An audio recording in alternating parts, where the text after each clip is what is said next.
بسم اللہ الرحمن الرحیم۔ السلام علیکم ناظرین، آج جو ویڈیو آپ کے ساتھ شیئر کرنے لگی ہوں یہ آپ کے لیے بہت معلوماتی اور آپ کے نالج میں اضافہ کرے گی۔ تاریخ کے اوراق پلٹتے پلٹتے میرے ذہن کی سوئی ایک نام پر اٹک گئی، فاطمہ بنت اسد۔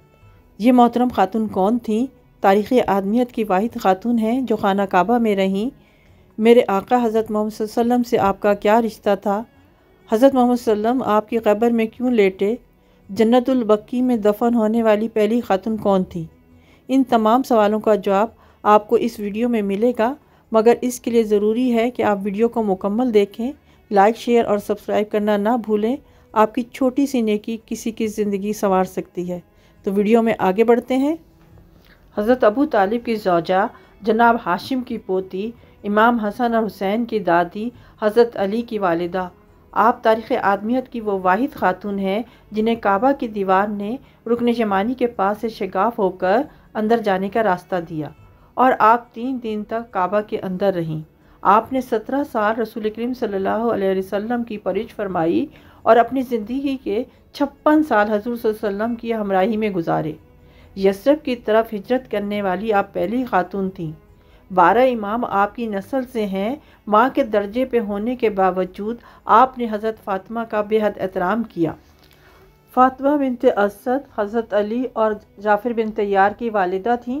وہ ابتدائی کٹھن حالات میں رسول کریم صلی اللہ علیہ وسلم پر جان نچھاور کرنے والی ایک عظیم خاتون، جنہوں نے حضرت محمد صلی اللہ علیہ وسلم کو ماں جیسا پیار دیا، ایسا کمال اور قابل رشک انداز میں آپ کی حفاظت کا فریضہ انجام دیا جیسے انسان کا دل اس کے سینے میں محفوظ ہوتا ہے، جنہیں مدینہ منورہ کی جانب ہجرت کرنے کی سعادت حاصل ہوئی، جن کا نسب نامہ نبی کریم صلی اللہ علیہ وسلم کے ساتھ جناب ہاشم میں جا کر مل جاتا ہے، جن کے لیے رسول کریم صلی اللہ علیہ وسلم یہ دعا کیا کرتے تھے، الہی میری ماں فاطمہ بنت اسد کو بخش دے، جنہوں نے ابتدائی مرحلے میں ہی اسلام قبول کرنے کی سعادت حاصل کی۔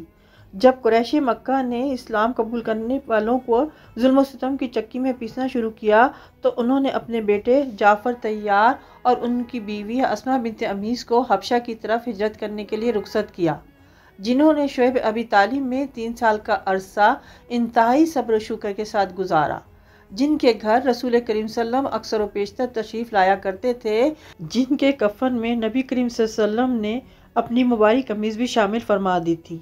حضرت فاطمہ بنت اسد بن ہاشم ہاشمی خاندان کی چشم و چراغ تھیں۔ ان کی شادی ابو طالب بن عبد المطلب سے ہوئی۔ جب نبی کریم صلی اللہ علیہ وسلم نے اپنے رشتہ داروں کو اسلام کی دعوت پیش کی تو فاطمہ بنت اسد نے فوراً قبول کرتے ہوئے دائرہ اسلام میں داخل ہونے کی سعادت حاصل کی، اور نبی کریم صلی اللہ علیہ وسلم کے دادا حضرت عبد المطلب نے جب وفات پائی تو آپ کی کفالت ابو طالب کے سپرد ہوئی۔ حضرت فاطمہ بنت اسد نے انتہائی شفقت و محبت کے ساتھ آپ کی نگہداشت کا فریضہ انجام دیا، اس لیے رسول کریم صلی اللہ علیہ وسلم آپ کو اماں جان کہہ کر پکارا کرتے تھے۔ جناب ابو طالب کو بھی رسول کریم صلی اللہ علیہ وسلم کے ساتھ انتہائی درجے کا پیار تھا۔ ان کی ہمیشہ یہ کوشش ہوتی تھی کہ سارے بچے رسول کریم صلی اللہ علیہ وسلم کے ساتھ مل کر کھانا کھائیں، کیونکہ جب ان کے بچے آپ کے ساتھ مل کر کھانا کھاتے تو سبھی سیر ہو جاتے۔ وہ محترم اور شفیق ہاتھ جنہوں نے میرے آقا حضرت محمد صلی اللہ علیہ وسلم کی پرورش ایک ماں کی طرح کی۔ تاریخ کے ایک طالب علم کی حیثیت سے ہم بچپن سے پڑھتے آ رہے ہیں کہ حضرت آمنہ کی وفات کے بعد حضور صلی اللہ علیہ وسلم کی پرورش آپ کے دادا نے اور پھر حضرت ابو طالب نے کی، مگر حضرت ابو طالب کا ساتھ دینے والی وہ شفیق ہستی کون تھی؟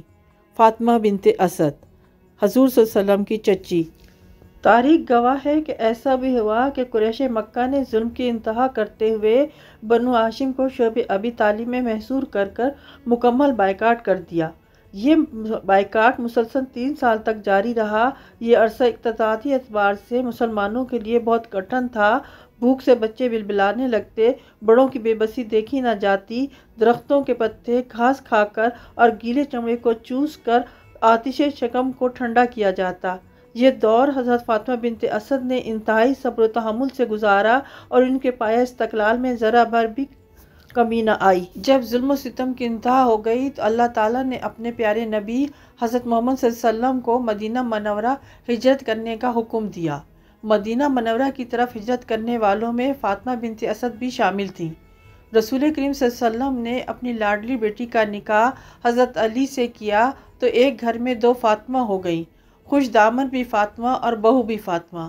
حضرت علی بیان کرتے ہیں کہ ایک روز رسول کریم صلی اللہ علیہ وسلم نے مجھے ایک نفیس اور عمدہ چادر دی اور بہت بڑے سائز کی تھی۔ ارشاد فرمایا، یہ فاطم میں برابر تقسیم کر دو۔ فاطمہ کی جمع ہے۔ اس وقت آپ کے گھرانے میں 4 خواتین کا نام فاطمہ تھا: فاطمہ بنت اسد، فاطمہ بنت محمد، فاطمہ بنت حمزہ، فاطمہ بنت شیبہ۔ یہ حضرت علی کے بھائی عقیل بن ابی طالب کی بیوی تھیں۔ حضرت علی فرماتے ہیں کہ میں نے تعمیل ارشاد کرتے ہوئے اس چادر کے 4 حصے کیے اور چاروں خواتین کو ایک ایک حصہ دے دیا۔ حضرت انس بن مالک رضی اللہ تعالیٰ عنہ بیان کرتے ہیں کہ جب حضرت فاطمہ بنت اسد کی وفات کا رسول کریم صلی اللہ علیہ وسلم کو پتہ چلا تو آپ اسی وقت ان کے گھر پہنچے اور فرمانے لگے، اماں جان، اللہ آپ کو اپنی رحمت میں جگہ دے۔ میری والدہ کے بعد کتنی مرتبہ آپ خود بھوکی رہیں لیکن مجھے سیر کیا، لباس دیا، کھانے کے لیے عمدہ چیزیں مہیا کی اور خود انہیں اپنے ہاتھ روکے رکھا۔ یقیناً آپ کا یہ عمل اللہ کی رضا اور آخرت کی کامیابی کے لیے کیا گیا تھا۔ جب قبر تیار ہو گئی تو رسول کریم صلی اللہ علیہ وسلم نے پہلے خود اس قبر میں اترے، اس کا جائزہ لیا، خود اس میں لیٹ کر دیکھا، اپنے ہاتھوں سے انہیں قبر میں اتارا۔ تاریخ میں 5 ایسی خوش نصیب شخصیات ہیں جن کی قبروں میں رسول کریم صلی اللہ علیہ وسلم نے جائزہ لینے کے لیے خود اترے۔ حضرت خدیجہ بنت کبریٰ، حضرت عبداللہ بن مزنہ رضی اللہ تعالیٰ کے نام سے مشہور ہیں، اور حضرت ام رومان رضی اللہ تعالیٰ جو رسول کریم صلی اللہ علیہ وسلم کی خوش دامن اور حضرت عائشہ صدیقہ کی والدہ تھیں۔ حضرت فاطمہ بنت اسد رضی اللہ تعالیٰ اپنے بیٹے کی قبر میں جو حضرت خدیجہ الکبریٰ کے بطن سے ہوئے تھے اور بچپن میں ہی اللہ کو پیارے ہو گئے تھے۔ حضرت فاطمہ بنت اسد وہ عظیم الشان خاتون تھیں جنہیں رسول کریم صلی اللہ علیہ وسلم نے ان الفاظ میں جنت کی بشارت دی۔